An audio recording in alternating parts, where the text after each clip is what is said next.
Assalamualaikum warahmatullahi wabarakatuh. Perkenalkan saya Irma Suryani dari kelas F.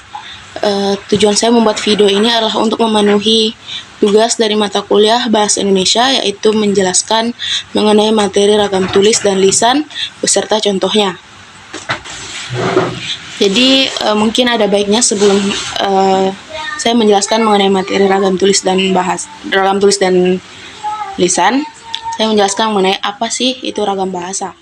Jadi ragam bahasa adalah variasi bahasa menurut pemakaian yang berbeda-beda, menurut topik yang dibicarakan, yaitu menurut hubungan pembicara, kawan bicara, orang yang dibicarakan, serta menurut medium pembicara.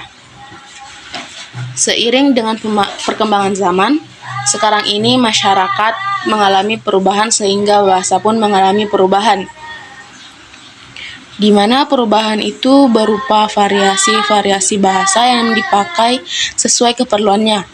Dalam hal ini, banyaknya variasi tidak mengurangi fungsi bahasa sebagai alat komunikasi yang efisien, sehingga dalam bahasa timbul mekanisme untuk memilih variasi tertentu yang cocok untuk keperluan tertentu yang disebut dengan ragam standar.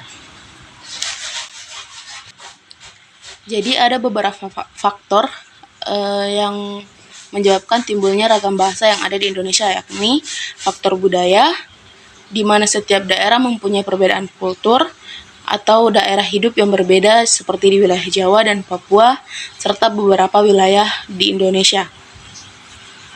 Yang kedua, faktor sejarah. Setiap daerah mempunyai kebiasaan adat istiadat dan bahasa nenek moyang sendiri-sendiri antara daerah satu dengan daerah lainnya. Dan yang terakhir adalah faktor perbedaan demografi, di mana setiap daerah memiliki dataran yang berbeda, seperti wilayah di daerah pantai, pegunungan yang biasanya cenderung menggunakan bahasa yang singkat, jelas, dan dengan intonasi atau volume suara yang besar dan tinggi. Jadi ragam lisan dan tulisan itu termasuk ke dalam ragam bahasa yang dilihat dari cara berkomunikasinya. Sebenarnya ragam bahasa yang dilihat dari cara berkomunikasi itu ada 3, tapi seperti tugas yang diberikan, saya hanya akan menjelaskan mengenai ragam lisan dan tulisan. Jadi yang pertama ada ragam lisan. Ragam lisan adalah ragam bahasa yang dihasilkan oleh alat ucap atau organ of speech.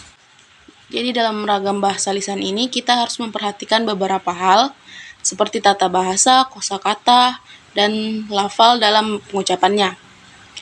Dalam hal ini, dengan memperhatikan hal-hal tersebut, pembicara dapat mengatur tinggi rendah suara atau tekanan yang dikeluarkan, mimik atau ekspresi yang ditunjukkan, serta gerak tangan atau isyarat yang mengungkapkan ide sang pembicara.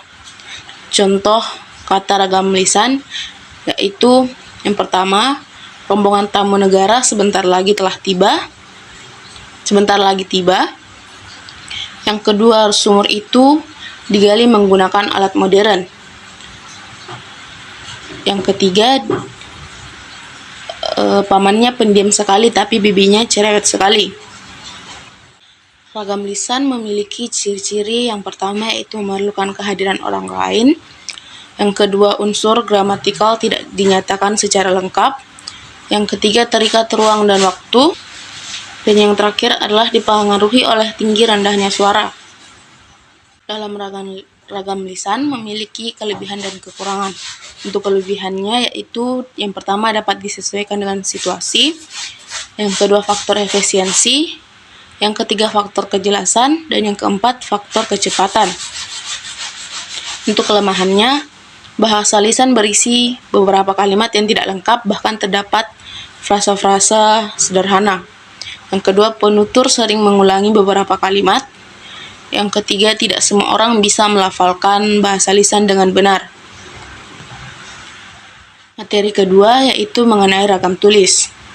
Ragam bahasa tulis adalah bahasa yang dihasilkan dengan memanfaatkan tulisan dengan huruf sebagai unsur dasarnya. Dalam ragam bahasa tulis, kita harus memperhatikan beberapa hal seperti tata cara penulisan atau ejaan, di samping aspek tata bahasa dan pemilihan kosakata.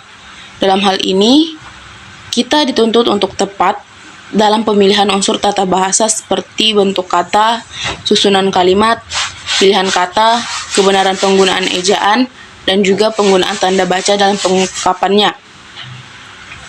Contoh ragam tulisan.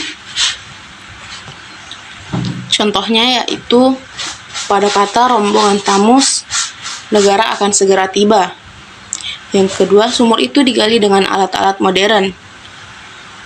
Dan yang ketiga, pamannya pendiam sekali, tetapi bibinya luar biasa cerewet.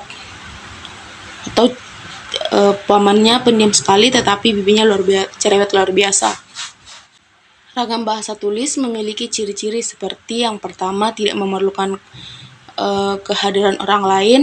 Yang kedua adanya unsur gramatikal atau hubungan antar unsur-unsur bahasa dalam satuan yang lebih besar yang dinyatakan secara lengkap. Yang ketiga, tidak terikat oleh ruang dan waktu. Yang keempat, dipengaruhi oleh tanda baca atau ejaan. Dalam ragam bahasa tulis juga mempunyai kelebihan dan kekurangan. Untuk kelebihannya itu, yang pertama, informasi yang disajikan bisa dipilih oleh sang penulis untuk dikemas menjadi media atau materi yang lebih menarik dan menyenangkan. Yang kedua, umumnya memiliki kedekatan antar budaya dengan kehidupan masyarakatnya. Yang ketiga, sebagai sarana untuk memperkaya kosakata. Yang keempat, dapat digunakan untuk menyampaikan maksud atau tujuan, memberikan informasi, serta dapat mengungkap unsur-unsur emosi, sehingga mampu meningkatkan wawasan si pembaca. Untuk kelemahannya sendiri, yaitu alat atau sarana yang dapat memperjelas pengertian seperti bahasa lisan tidak ada. Akibatnya, bahasa tulis pun harus disusun lebih sempurna. Yang kedua, tidak mampu menyajikan berita secara lugas dan jujur. Yang ketiga, hal yang tidak ada dalam bahasa tulis pun tidak dapat diperjelas. Baik, itulah tadi penjelasan saya mengenai materi ragam lisan dan tulis. Kurang dan lebihnya mohon dimaafkan. Wabillahi taufiq wal hidayah. Wassalamualaikum warahmatullahi wabarakatuh.